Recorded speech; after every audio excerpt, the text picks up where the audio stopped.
Foi em 1963 que houve um grande avanço na compreensão da questão da prática como um todo versus a prática em partes. James Naylor e George Briggs apresentaram uma hipótese de que as características de organização e complexidade de uma habilidade poderiam fornecer as bases para a tomada de decisão entre uma ou outra. Para a tomada dessa decisão, eles afirmaram que devemos levar em consideração a complexidade, que se refere ao número de partes ou de componentes de uma habilidade, e também o processamento da informação que a tarefa solicita. Uma habilidade de baixa complexidade pode ser difícil de ser desempenhada, por isso, não devemos confundir complexidade com dificuldade.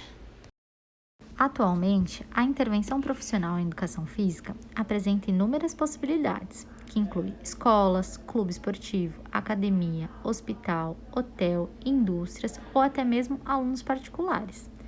Dessas possibilidades de atuação, algumas delas têm um foco predominante em melhorar da capacidade física, como exemplo, personal trainer, professor de academia.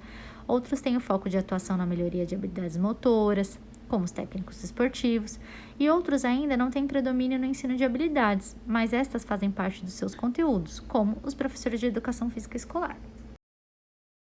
A área da aprendizagem motora tem investigado diferentes formas de organizar e levar a uma melhor aprendizagem da habilidade praticada. As características da habilidade e a decisão de utilizar a prática como um todo ou em partes. Avaliar o grau de complexidade e de organização de uma habilidade e determinar como essas duas características se relacionam ajuda o professor a decidir se deve utilizar a prática como um todo ou em partes. Se a habilidade for de baixa complexidade e de alta organização, a prática da habilidade como um todo será a melhor escolha. Isto quer dizer que as pessoas aprendem mais eficientemente habilidades relativamente simples, em que poucos componentes estão altamente relacionados, utilizando o método da prática como um todo. Por exemplo, as habilidades como abotoar um botão, jogar uma bola e dar uma tacada numa bola de golfe apresentam essa combinação de características.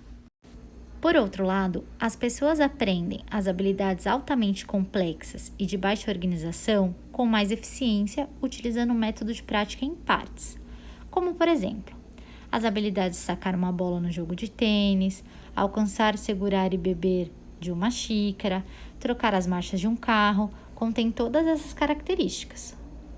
E como eu consigo definir se a habilidade é considerada de alta ou baixa organização? Primeiramente, é preciso analisar. Essa análise deve concentrar-se na identificação das partes que compõem a habilidade e na definição até que ponto essas partes são interdependentes.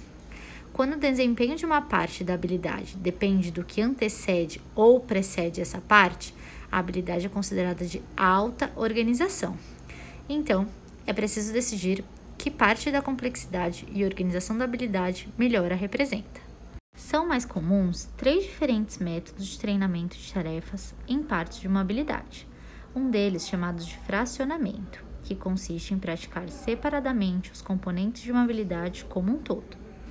A segmentação, que envolve a separação das habilidades, e depois de praticar uma parte, o aprendiz a pratica junto com a parte seguinte, e assim por diante. Um terceiro método de prática é denominado simplificação. Esse método é, na verdade, uma variação da estratégia de prática que envolve a redução da dificuldade da habilidade como um todo ou de diferentes partes da habilidade. Para melhorar o entendimento, vamos a alguns exemplos. No fracionamento, a prática de partes separadas de uma habilidade, uma regra importante é a determinação de quais partes que compõem uma habilidade devem ser praticadas separadamente. Vamos considerar o exemplo do saque do tênis. Se a origem do problema de uma pessoa estiver no lançamento vertical da bola, o lançamento ele é considerado independente do saque e a pessoa pode praticá-la separadamente. Entretanto, se o problema for a finalização do movimento, então a prática deve incluir o balanço para frente, o contato com a bola e a finalização do movimento. Isso tudo não pode ser separado, e sim considerado uma única unidade. Já a segmentação é um método de partes progressivos. Ao praticar todas as partes separadamente, antes de juntá-las como uma habilidade única, o aprendiz pratica a primeira parte como uma unidade independente, depois pratica a segunda parte, primeiro separadamente e depois junto com a primeira parte. Dessa forma, cada parte independente é acrescentada progressivamente à parte maior. Um exemplo comum desse método progressivo é o nado peito. O nado peito facilmente é subdividido em duas partes relativamente independentes, o impulso da perna e o movimento do braço. A grande dificuldade está no time da coordenação dessas duas partes, e é importante a redução da solicitação de atenção de toda a habilidade, praticando primeiro cada parte independentemente. Para o entendimento do método de simplificação, que na verdade é uma variação da estratégia de prática como um todo e envolve a redução da dificuldade da habilidade, vamos dar como exemplo a habilidade do malabarismo com 3 bolas. Será que a habilidade do malabarismo com 3 bolas deve ser praticado como um todo ou em partes? A análise da habilidade deve ser feita primeiramente para caracterizar a complexidade. Analisando o passo a passo, podemos ver que ela tem uma característica de complexidade alta. Executar qualquer parte sem ter executado a parte precedente não permite que o aprendiz vivencie os aspectos críticos do time entre os componentes. Podemos concluir com essa análise que, mesmo sendo uma habilidade tão complexa, o malabarismo envolve várias partes que são altamente interdependentes. Portanto, é uma tarefa de complexidade e organização relativamente alta, e o método recomendado, então, é a prática da habilidade como um todo. Tendo a característica de alta organização e alta complexidade, nós podemos utilizar um método de simplificação para a aprendizagem, utilizando bolas de meias de cores diferentes, saquinhos com feijão. Como vocês podem ver na imagem do vídeo, foi realizado um experimento onde demonstrou ser vantajoso iniciar uma prática com objetos mais fáceis.